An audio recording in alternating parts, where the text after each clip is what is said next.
Chers amis, bonjour, j'espère que vous allez bien malgré le confinement et que vos proches vont bien aussi. Voilà, j'ai beaucoup de choses à vous dire aujourd'hui dans la suite de notre propos sur la question du mal et en particulier avec le livre de Job. Et en fait, je vais couper cet enseignement-là en 2 vidéos que vous pourrez regarder l'une après l'autre. Cela facilitera le transfert pour Bernard Romain, que nous pouvons vraiment saluer et remercier beaucoup pour le travail qu'il fait, quasiment les miracles qu'il fait chaque jour pour que nous puissions rester tous en lien. Un grand merci, cher Bernard, de la part de toute la paroisse. Voilà, dans ce confinement qui s'installe, qui dure, nous mesurons chaque jour davantage, comme Job, l'ampleur du mal, d'un mal qui nous interroge, qui insécurise aussi toutes nos petites certitudes, et peut-être même nos bricolages pseudo-religieux, qui nous rassuraient facilement en temps normal. Pour justifier nos marchandages avec Dieu, on a peut-être fait, nous aussi, comme Job, des espèces de contrats tacites avec Dieu. Vous savez, du genre, tu as intérêt de nous récompenser parce qu'on est bien sage, qu'on se tient bien. Ou alors, on s'acquitte de tels devoirs religieux, de telles bonnes actions, et ça signifie que, de facto, nous serons comme protégés par un effet parapluie quasi magique. Et on a peut-être nous-mêmes, d'ailleurs, été jusqu'à imposer à Dieu, ou alors au mal, des quotas. Comme si, au-delà d'un certain seuil, imposé à Dieu, on était immunisé. Où il n'était plus question que l'on soit encore mordu par le mal, quand même. Comme une espèce de désespérée tentative, peut-être, de réinjecter de la logique là où le mal n'en a aucune. En fait, il est sans logique. Sauf que, voilà, chaque jour davantage maintenant, précisément, ce quota est complètement explosé par les courbes qui montent, les menaces, les mauvaises nouvelles qui s'accumulent. Qu'o usque, jusque à où, jusque à quand. Et, pour reprendre les termes des médias, la vague ne cesse de monter.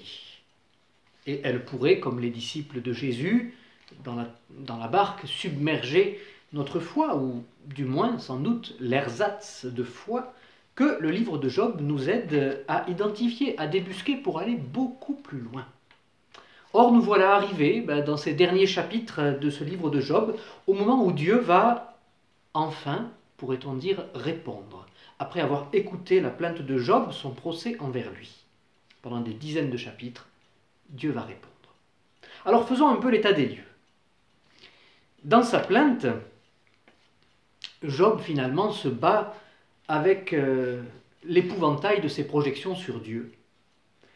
Et Marion Muller-Collard, la théologienne que j'évoquais dans ma précédente vidéo, dit justement, c'est dans cet écartelant mouvement de balancier entre un Dieu garant de la justice et un Dieu sadique et arbitraire que Job lance son cri.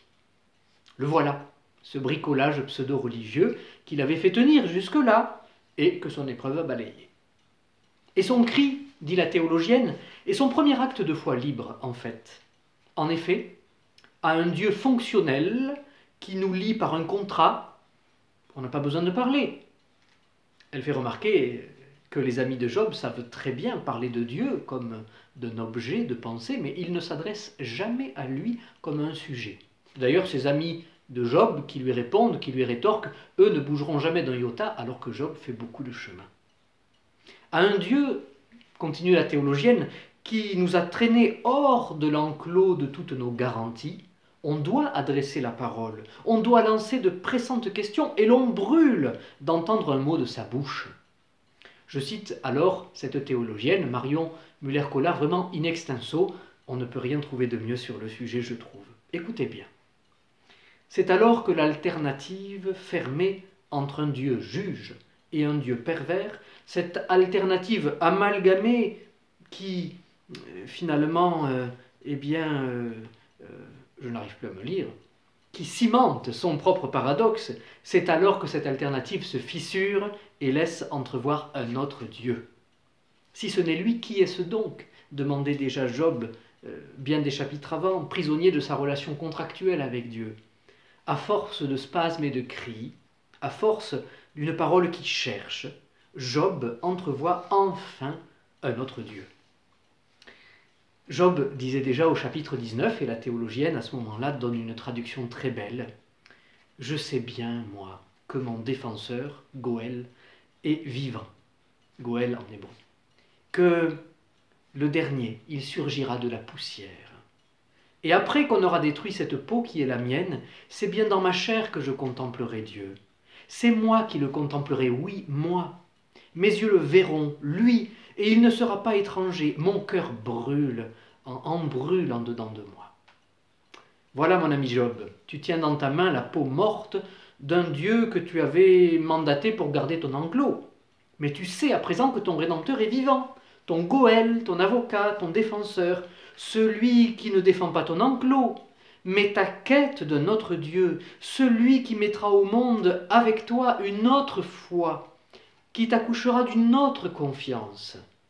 Tu passes d'une religiosité enfantine à une foi d'adulte. Tu passes d'un système à une relation. Tu as perdu un Dieu fonctionnel, qui s'est avéré de surcroît ne pas fonctionner bien, mais tu as trouvé un Dieu vivant, qui t'échappe et que tu cherches. Alors, justement, cette réponse de Dieu à Job, bien, effectivement, chers amis, il faut bien dire qu'elle nous échappe. Quelle est-elle, cette réponse? La parole est donc à Dieu, l'accusé. Eh bien, Dieu, dans les chapitres 38 à 41 du livre de Job, fait le recensement de toutes les merveilles qu'il a créées. Quand il parle, c'est pour s'expliquer, pour décrire toutes les merveilles, toutes les œuvres et les forces de la nature que Dieu seul peut maîtriser. Il dit par exemple à Job, « Où étais-tu quand je fondais la terre ? Dis-le-moi, puisque tu es si savant. Qui en fixa la mesure ? De quel côté habite la lumière ? Et puis, qui a mis dans les ibis la sagesse ? Est-ce que c'est toi qui donnes au cheval la bravoure ? Est-ce que c'est sur ton ordre que l'aigle s'élève ? » Et puis, il décrit le bestial hippopotame. Un Jourdain lui jaillirait à la gueule sans qu'il bronche. Et puis, il parle encore du crocodile, par exemple. Vas-tu le pêcher à l'hameçon ? Qui donc saurait me tenir tête, dit Dieu. Tout ce qui est sous les cieux est à moi. Et Job se tait. Et il reconnaît sa petitesse devant Dieu. Il retire sa plainte. Il dit par exemple, « C'est par ouï dire que je te connaissais, mais maintenant, mes yeux t'ont vu. » Alors, tout cela est bien joli, mais qu'est-ce que cela nous dit? Eh bien, nous le voyons tout de suite dans la deuxième vidéo.